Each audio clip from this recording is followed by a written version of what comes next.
Hello students, कैसे हैं आप सभी लोग। वेलकम टू एसएससी गुरुजी। आज की क्लास में हम नेशनल एजुकेशन पॉलिसी पे निबंध और एक इनफॉर्मल लेटर जो मैंने आपको दिया था वो डिस्कस करेंगे। ये मैंने 12 स्कीम्स आपको दी थी, तो आज इसमें से मैं नेशनल एजुकेशन पॉलिसी डिस्कस कर लेंगे। और ये 28 टॉपिक मैंने और दिए थे, इसमें से भी हमने न्यू मोटर व्हीकल एक्ट और जीएसटी और टेररिज्म हमने डिस्कस कर लिया। आइए बात करते हैं नेशनल एजुकेशन पॉलिसी के बारे में। Introduction. The Union Cabinet has approved the new National Education Policy 2020 with an aim to introduce several changes in the Indian education system from the school to college level। तो ये हमने introduction बता दिया कि new education policy union cabinet ने approve की है और इसका मेन मकसद है कि काफी सारे चेंजेस करने इंडियन एजुकेशन सिस्टम में, स्कूल से लेके कॉलेज लेवल तक, मतलब प्राइमरी एजुकेशन से लेके हायर एजुकेशन तक सारे चीजें चेंज कर देंगे। The new education policy 2020 aims at making India global knowledge super power. इसका हमने बता दिया एम क्या है कि इंडिया को एक ग्लोबल लेवल पे नॉलेज सुपर पावर बनाने का एम है। इसको ध्यान में रखते हुए न्यू एजुकेशन पॉलिसी लागू की गई है। The cabinet has also approved the renaming of the ministry of human resource development to the ministry of education. तो इसमें हमने बताया कि जो ministry of human resource development था, एचआरडी जो मिनिस्ट्री थी, उसका भी नाम चेंज करके हमने मिनिस्ट्री ऑफ एजुकेशन कर दिया। This is the third major revamp of the framework of education in India since independence। इसमें यह है कि स्वतंत्रता के बाद ये तीसरा सबसे बड़ा बदलाव है इंडिया की एजुकेशन सिस्टम में। The two earlier education policies were brought in 1968 and 1986। जो पहले दो जो चेंजेस आए थे, बड़े बदलाव आए थे, वो पहला 1968 में आया था और दूसरा 1986 में आया था। उसके बाद इस साल 2020 में ये तीसरा बदलाव आया है। तो हमने इंट्रोडक्शन में बता दिया कि क्या इसका एम था, क्या इसमें सिस्टम क्या है कि कॉलेज तक, स्कूल से लेके कॉलेज लेवल तक एजुकेशन सिस्टम बदल देंगे। एचआरडी मिनिस्ट्री का नाम हमने चेंज कर दिया। फिर उसके बाद में ये तीसरा सबसे बड़ा बदलाव है। दो हमें पहले भी देखने को मिले हैं 1968 और 1986 में। तो ये हमने इंट्रोडक्शन बना दी, इसकी एक अच्छा इंट्रोडक्शन दे दिया। अब बात करते हैं मेन बॉडी की। मेन बॉडी में इसमें क्या क्या चीजें कवर करेंगे गवर्नमेंट, तो वो हम डिस्कस कर लेंगे। Main body universalisation of education from pre school to secondary level with 100% growth enrolment ratio in school education by 2030। इसका एक मकसद है 2030 तक जो प्री स्कूल से सेकेंडरी लेवल होता है उसमें 100% ग्रोथ एनरोलमेंट रेशियो इसका टारगेट है। Plus to bring 2 crore out of school children back into the mainstream through an open schooling system। ये हो गया third point. The current 10+2 system to be replaced by a new 5+3+3+4 curricular structure corresponding to ages 3 to 8, 8 to 11, 11 to 14 and 14 to 18 years respectively. ये point हमें जरूर लिखना है क्योंकि इसी पे पूरा न्यू एजुकेशन पॉलिसी बेस्ड है। तो इसको मार्क कर लो कि अगर आप एक दो पॉइंट अगर भूल जाते हो, लेकिन ये पॉइंट आप मत भूलना, ये बहुत जरूरी है क्योंकि एग्जामिनर यही देखना चाहता है कम से कम आप ये तो लिखिए। It will bring the uncovered age group of 3 to 6 years under school curriculum which has been recognized globally as the crucial stage for development of mental faculties of a child। इस न्यू एजुकेशन पॉलिसी क्या होगा कि 3 से 6 साल के जो age group वाले बच्चे होते हैं वो भी स्कूल करिकुलम में आ जाएंगे। और 3 से 6 साल उम्र इसलिए जरूरी है क्योंकि यही एक एज होती है जिसमें काफी क्रूशियल स्टेज होती है, इसी बीच में सबसे ज्यादा डेवलप हो सकता है बच्चा। आगे बात करते हैं। School governance is set to change with new accreditation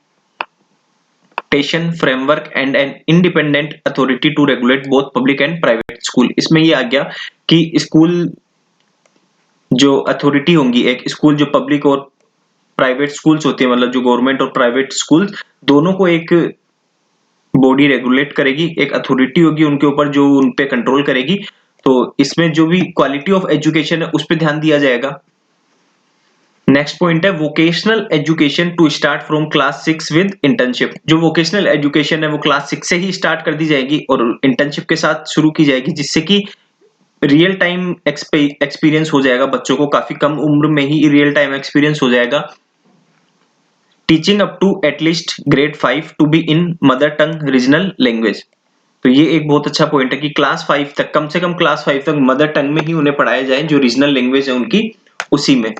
तो ये बहुत अच्छी चीज है। Assessment reforms with 360 degree holistic progress card tracking student progress for achieving learning outcomes. तो ये जो भी आपके, जैसे अभी तक तो मार्कशीट आती थी जिसमें 5 सब्जेक्ट होते थे और मार्क्स आ जाते थे, लेकिन इस बार 360 डिग्री प्रोग्रेस होगी। जैसे कि मान लीजिए आप किसी एक चीज में, जैसे कुछ टॉपिक्स हैं, हर टॉपिक का अलग अलग आएगा कि इस टॉपिक में आपका ये है, इसमें थोड़ा अच्छा स्कोर कर रहे हो, इस ये कमियां हैं आपकी, तो 360 डिग्री आपका प्रोग्रेस कार्ड रहेगा जिसमें आपकी कमियां और आपकी स्ट्रेंथ अच्छे से पता लग जाएगी कि किस चीज में आपका इंटरेस्ट है, कि क्या चीजें आपको समझ आ रही है, किस में अच्छे मार्क्स आ रहे हैं। तो ये सारा कुछ होगा, इससे काफी फायदा मिलेगा। क्योंकि बच्चों को क्या होता है, अभी 10th के बाद सब्जेक्ट चूज करनी होती है। अब मार्क्स के बेसिस पे, मार्क्स तो ओवरऑल परसेंटेज के हिसाब से हम चूज करते हैं कि 90% वाला मैथ साइंस लेगा, 80% वाला कॉमर्स लेगा, 70 वाला आर्ट्स लेगा। तो इससे क्या होगा कि जैसे आपका 360 डिग्री प्रोग्रेस कार्ड रहेगा तो उसमें आपको पता चलेगा, मार्क्स नहीं, आप इंडिविजुअल सब्जेक्ट में भी किस टॉपिक पे आप अच्छे हो, किस टॉपिक में आपकी कमी है, तो जो अच्छा होगा बिल्कुल वही लेंगे। तो इससे काफी बेनिफिट होगा बच्चों के फ्यूचर डिसाइड करने में। 9 gross enrolment ratio in higher education to be raised to 50% by 2035।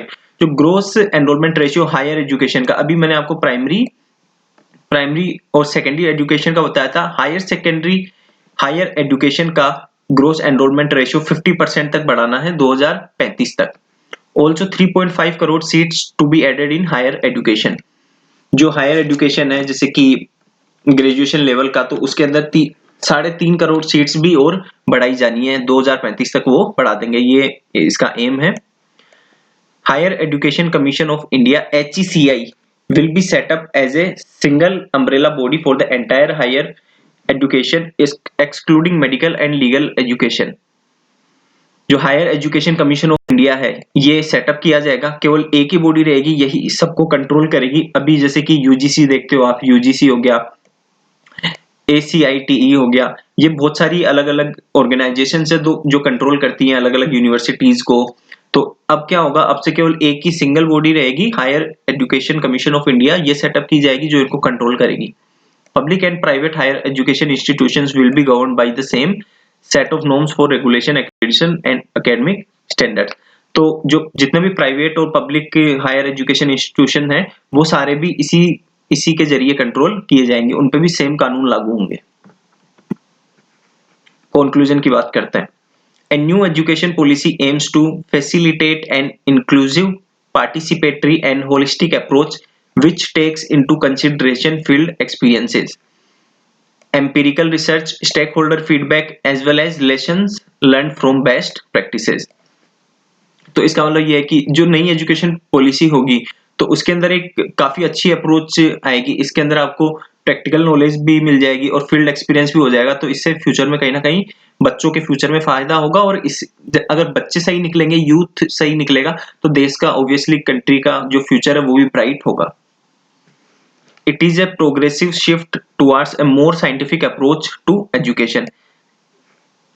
The prescribed structure will help to cater the ability of the child, stages of cognitive development as well as social and physical awareness। ये मैंने आपको cover पहले ही बता दिया कि ये एक काफी प्रोग्रेसिव सोच है, जो काफी वेस्टर्न जो कंट्रीज है उनमें पहले से ये चीजें हैं कि बच्चों की स्टार्टिंग में ही ध्यान दिया जाता है हर चीज में कि वो किस में कमजोर है, किस में नहीं है, तो उनको आइडिया लग जाता है कि उनको किस फील्ड में जाना है। तो ये भी यही है कि ए मोर साइंटिफिक अप्रोच। अभी हमारे 1986 का मॉडल चल रहा था, तो सोचिए कितना पुराना मॉडल था, और आज के समय के अनुसार इसकी काफी नीड थी न्यू एजुकेशन पॉलिसी की, जो इस बार सरकार ने निर्णय लिया, और काफी अच्छा निर्णय है ये। सारे पॉजिटिव एक्सपेक्ट्स आ रहे, कोई नेगेटिव मेरे को मिला ही नहीं इसका, तो नेगेटिव हमने डाला भी नहीं इसमें। If implemented in its true vision, the new structure can bring India at par with the leading countries of the world. अगर ये जैसा सोचा गया है वैसा इंप्लीमेंट हो गया तो जो नया एजुकेशन पॉलिसी का स्ट्रक्चर है वो इंडिया को बाकी जितनी भी leading countries of the world है जैसे यूएस, चाइना, जर्मनी, रशिया, तो इनसे भी ऊपर लेके जा सकता है। ये वाली जो लास्ट वाली लाइन है, if implemented in its true vision the new structure can bring India at par with the leading countries of the world. ये वाली लाइन आप बिल्कुल याद कर लो, क्योंकि ये बहुत सारी जितनी भी एजुकेशन पॉलिसीज हैं उसमें आप लिख सकते हो। हर एजुकेशन पॉलिसी में लास्ट एंडिंग आप इससे दे सकते हो। बेस्ट लाइन है ये, मैंने बहुत रिसर्च करके ये लाइन लिखी है कि ऐसी कुछ चीज बताऊं आपको जो कंक्लूजन में और इंट्रोडक्शन में कुछ ना कुछ फायदा करे। तो ये काफी सोच समझ के मैंने ये लाइन लिखी है। तो आप इसको क्या कर सकते हैं, आप इसको नोट डाउन कर सकते हैं, इसको एक दो बार याद कर लीजिए, और जब भी कोई ऐसे लिखो आप गवर्नमेंट पॉलिसीज पे तो आप इसका यूज कर सकते हैं ताकि ये आपको याद रह जाए। बाकी मैं आपको बता देता हूं ऐसे के बारे में, बता देता हूं कि एक बार फिर से कि आप ऐसे को कैसे अप्रोच कर सकते हैं। तो सबसे पहले मैं बताता हूं, एक तो आपको सिंपल लैंग्वेज लिखनी है। सिंपल, जितना सिंपल लैंग्वेज लिखोगे उतना सही रहेगा एग्जामिनर को पढ़ने में और इंटरेक्शन अच्छा रहेगा। दूसरा, कनेक्टिविटी एंड रिलेवेंसी, आपको जो भी पैराग्राफ लिख रहे हो आप वो एक दूसरे से कनेक्ट होने चाहिए, प्लस रिलेवेंट होना चाहिए कि आप रिलेवेंट चीजें लिख रहे हो, टॉपिक से बाहर नहीं जा रहे।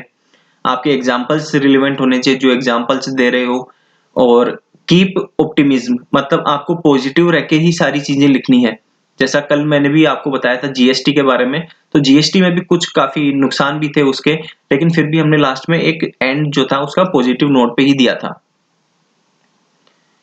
ठीक है स्टूडेंट्स, अब बात करते हैं लेटर की। ये कुछ फैक्ट्स हैं जो मैंने नेट से उठाए, जो रिसर्च की थी मैंने, उसमें नेट से आए हैं। ये भी आप ऐड कर सकते हो। अगर जैसे कि किसी के 40 नंबर आ रहे हैं, किसी को 45 नंबर चाहिए और वो ये चीजें याद कर लेता है, तो उसके ऑब्वियसली 3 से 4 नंबर बढ़ जाएंगे। जैसे the 42nd amendment to the constitution in 1976 moved education from the state to the concurrent list. पहले एजुकेशन स्टेट लिस्ट में आता था, 3 लिस्ट होती है हमारी, स्टेट लिस्ट, सेंट्रल लिस्ट और कॉन्करेंट लिस्ट। तो पहले स्टेट लिस्ट में आता था एजुकेशन, तो जो 42nd अमेंडमेंट हुआ कॉन्स्टिट्यूशन का 1976 में, तो उसके द्वारा स्टेट लिस्ट से कॉन्करेंट लिस्ट में ट्रांसफर कर दिया गया एजुकेशन को। फिर 86th अमेंडमेंट आया 2002 में, तो ये made educational and enforceable right under article 21A। तो ये एक आर्टिकल 21A में इसको फंडामेंटल राइट बना दिया गया। और ये कुछ स्कीम्स है, इनिशिएटिव्स है जो गवर्नमेंट ले रही है एजुकेशन को बढ़ावा देने के लिए, तो ये भी आप लोग याद कर सकते हैं। सॉरी। अब बात करते हैं लेटर की।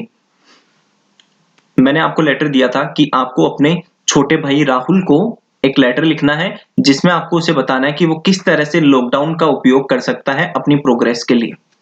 इनफॉर्मल लेटर है अगेन, तो इनफॉर्मल लेटर में सेंडर एड्रेस आता है, डेट आती है, फिर सैल्यूटेशन आता है, सब्जेक्ट और रिसीवर एड्रेस नहीं आता है। आपको एड्रेस नहीं दिया था सेंटर का, तो मैंने आपको पहले भी बताया, अगर आपको एड्रेस नहीं दिया तो आप एग्जामिनेशन हॉल यूज कर सकते हैं।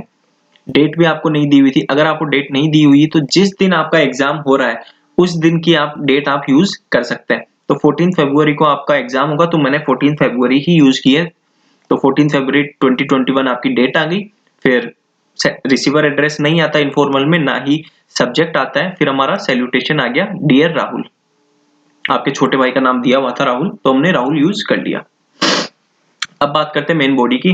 Hope this massive will find you in hell and hearty. मैं आशा करता हूं कि आप स्वस्थ होंगे। आई एम गुड हियर, मैं यहाँ अच्छा हूँ। As you have passed your graduation, जैसा कि आपने ग्रेजुएशन पास कर ली है, and spending time at home during lockdown, और लॉकडाउन में अपना समय घर पे बिता रहे हैं। I am writing this regarding fruitful and efficient use of lockdown. मेरा इस लेटर लिखने के पीछे उद्देश्य है कि लॉकडाउन को किस तरह से अच्छे तरीके से यूज किया जा सके कि वो आपके लिए लाभप्रद साबित हो। During this unfortunate time of Covid, इस कोविड की सिचुएशन में everyone is packed in home, सभी घर में बंद है। But I would say that you must see this as opportunity. But मैं ऐसा कहूंगा कि आपको इस समय को एक अपॉर्चुनिटी के रूप में, एक अवसर के रूप में देखना है, एंड यूज इट, और इसका यूज करना है, इसका लाभ उठाना है, टू इम्प्रूव योर सेल्फ, अपने आप को इम्प्रूव करने के लिए, and build skills in your self, और अपने आप को किसी काबिल बनाने के लिए, कुछ नई चीजें सीखने के लिए। Here are some suggestions you should implement during lockdown. मैं कुछ सजेशन दे रहा हूं मेरी तरफ से जो आप फॉलो कर सकते हैं। Physically practice yoga and basic exercise which makes you fit and maintain strong immunity। Physically आप योगा कर सकते हैं, थोड़ा छोटा बहुत एक्सरसाइज कर सकते हैं, उससे आप फिट रहेंगे और आपकी इम्यूनिटी भी स्ट्रांग रहेगी। Professionally you should learn online communication skills. Profession के अंदर आप ऑनलाइन कम्युनिकेशन स्किल्स के कोई कोर्स कर सकते हैं। डू शॉर्ट डिप्लोमास, कुछ शॉर्ट डिप्लोमास कर सकते हैं। रीड इंफॉर्मेटिव ब्लॉग्स, कुछ ब्लॉग्स पढ़ सकते हैं जो इंफॉर्मेशन से रिलेटेड हो। And apply for technical opportunities, और कुछ टेक्निकल अपॉर्चुनिटीज जो भी अवसर होते हैं उनके लिए आप अप्लाई कर सकते हो। Socially you must enrich your relations with parents and young ones. Socially आप अपने माता पिता के साथ टाइम बिताइए, अच्छे रिलेशंस बनाइए, उनके साथ बैठिए, बातें कीजिए। एंड यंग वन, और अपने से छोटों के साथ भी। Economically you should use e platforms and social media to search opportunity. आप ई प्लेटफॉर्म्स यूज कर सकते हैं जैसे लिंक्डइन हो गया ये सब, और सोशल मीडिया यूज कर सकते हैं अपने लिए एक अवसर खोजने के लिए। Further I suggest using this time to curb out your weakness and fears. फिर से मैं आपको यही बोलूंगा, यही सजेस्ट करूंगा कि इस टाइम को आप अपनी जो वीकनेस है, आपकी जो कमजोरियां हैं और डर है, उनको हटाने, उनको खत्म करने में लगाइए। And develop every aspect of your personality with full optimism and energy. और अपना जितना भी समय है वो आप लगाइए अपनी पर्सनैलिटी को निखारने में विद फुल ऑप्टिमिज्म, एक positive attitude and full energy के साथ। I hope you will act on my suggestions. मैं आशा करता हूं आप इसके बारे में विचार करेंगे और इस पे एक्शन लेंगे। Convey my loving regards to parents. Mummy papa को मेरा प्यार देना। With best wishes. नेम आपको दिया हुआ नहीं था तो डायरेक्ट आप नेम लिख सकते हैं, या फिर एक यहाँ पे एक ऐसे डैश डैश भी कर सकते हैं, तो एग्जामिनर समझ जाएगा कि नेम है और यूएफएम नहीं लगेगा आपके। तो सबसे पहले हमने क्या किया, एड्रेस नहीं दिया था, एग्जामिनेशन होल डेट हमने एग्जाम की डाल दी, फिर सैल्यूटेशन लगा दिया। फिर सबसे पहले हमने इंट्रोडक्शन में hope this massive will find you in hell and hearty, सबसे पहले आशा कर दी कि आप सही होंगे, अपने बारे में बता दिया मैं ठीक हूँ। फिर उसके बाद में बता दिया कि लॉकडाउन चल रहा है, आप घर पे हो, तो मैं आपको कुछ सजेशन देना चाहता हूँ कि आप किस तरह से टाइम का यूज कर सकते हो। फिर आपने एग्जांपल्स दे दिए कि वो क्या क्या कर सकता है। फिर उसके बाद में एक पॉजिटिव नोट पे आपने खत्म कर दिया कि इस तरह से ये आपका फायदा कर सकता है, और लास्ट में मम्मी पापा को प्रणाम कह दिया विद बेस्ट विशेस ने। तो ये निबंध हो गया। और ऐसे हो गया जो हिंदी मीडियम के स्टूडेंट्स हैं उनके लिए मैंने नेशनल एजुकेशन पॉलिसी मैंने समझा दिया है, हिंदी में भी इंग्लिश में भी। और हिंदी वालों का जो कंटेंट है, कंटेंट मैं आपको टेलीग्राम चैनल पे अपलोड कर दूंगा। अगर आप लोगों ने टेलीग्राम चैनल ज्वाइन नहीं किया है तो प्लीज ज्वाइन कर लीजिए। मैं वहां पे डेली एक टॉपिक सेंड करता हूं हिंदी में, तो वो आप देख सकते हैं। इंग्लिश में मैं यहाँ पे समझा देता हूँ, और हिंदी में मैं लेटर बहुत अच्छे से हिंदी में भी समझा देता हूँ, तो मुझे नहीं लगता आपको दिक्कत होगी। फिर भी कोई दिक्कत है आप मुझे पूछ सकते हैं। मैं आपको कल के लिए टॉपिक दे देता हूँ। कल मैं ऐसे बात करूंगा अनएम्प्लॉयमेंट की, तो आप भी प्रैक्टिस कर सकते हैं अनएम्प्लॉयमेंट का निबंध लिखना, फिर मैं करा दूंगा तो उससे आप एनालिसिस कर सकते हो। फिर एक लेटर है कि आपका नाम रवि है, आपको एक लेटर लिखना है अपने एरिया के एमएलए को, जिनका नाम है, एमएलए का नाम दिया हुआ है Sachin Yadav, regarding the increase of thefts in your city to control it. आपके एरिया में बहुत ज्यादा चोरियां बढ़ गई हैं, तो उसको कंट्रोल करने के उद्देश्य से आपको अपने एमएलए सचिन यादव जी को लेटर लिखना है। फॉर्मल लेटर होगा, आपका नाम रवि है, तो आप ये दोनों चीज लिखिए, प्रैक्टिस कीजिए। जितनी प्रैक्टिस करेंगे ना उतना सही है। जैसे मान लीजिए आपको मैंने 40 टॉपिक्स दे दिए, ठीक है, आएगा ही नहीं 40 में से, या फिर इनसे इससे रिलेट करता हुआ कि आप लिख देंगे आराम से, कोई इश्यू नहीं है। मान लीजिए कोई टॉपिक ऐसा आ जाता है, मैंने आपको कराया ये है, उसके थोड़ा सा पास से आ गया, एग्जैक्टली वही नहीं आया, तो वो प्रैक्टिस से होगा आपके। जितना प्रैक्टिस करोगे ना, अगर जितने मैंने टॉपिक्स आपको करा रहा हूं मैं, अगर आपने प्रैक्टिस कर ली तो कहीं से भी कोई भी टॉपिक आ गया ना, तो आप इतना तो श्योर हूं कि मैं आप लिख दोगे और आपके आराम से 65-70 प्लस नंबर आ जाएंगे। तो वो चीज क्या होगी, प्रैक्टिस से ही होगी। लेटर में बहुत सारी गलतियां होती है, जैसे यूएफएम लग जाता है लोगों के, और बहुत सारी छोटी छोटी मिस्टेक्स कर देते हैं, काटा पीटी बहुत हो जाती है बॉक्सेस के अंदर। एक बॉक्स में हैबिट नहीं होती लिखने की, तो एक बॉक्स में 2 वर्ड्स लिख दिए, कुछ खाली छूट गया। तो ये सारी चीजें प्रैक्टिस से ही होंगी आपकी। उसी शीट पे प्रैक्टिस कीजिए, मैंने टेलीग्राम चैनल पे भी डाल रखा है, तो उससे डाउनलोड कर सकते हैं, या अपने से भी आप लाइन खींच के एक ब्लैंक पेपर पे वो भी आप कर सकते हैं। तो अगर आपको और भी कोई डाउट और क्वेरी है तो आप मुझे डायरेक्ट मेल कर सकते हैं या फिर कमेंट बॉक्स में पूछ सकते हैं। और जो भी ये आप ऐसे और लेटर लिख रहे हो आप मुझे सेंड भी कर सकते हैं, मैं एनालिसिस भी कर लूंगा नेक्स्ट क्लास में। और सुबह मैं एक क्लास लेता हूँ जो लोग सीजीएल, सीएचएसएल, आईबीएससी, आईओ और एनटीपीसी की तैयारी कर रहे हैं तो उनके लिए बहुत अच्छा फ्रूटफुल सेशन है। सुबह 5 मिनट में हम लोग पूरे दिन के करंट अफेयर्स डिस्कस कर लेते हैं। तो जिन लोगों ने अभी तक चैनल को सब्सक्राइब नहीं किया तो प्लीज सब्सक्राइब कर दीजिए और अपने दोस्तों में जितना हो सके उतना शेयर कीजिए। आई होप आप लोगों को वीडियो अच्छी लगी। अगर वीडियो अच्छी लगी है तो प्लीज आप शेयर कर दीजिए, लाइक कर दीजिए और चैनल को सब्सक्राइब कर दीजिए। Thank you.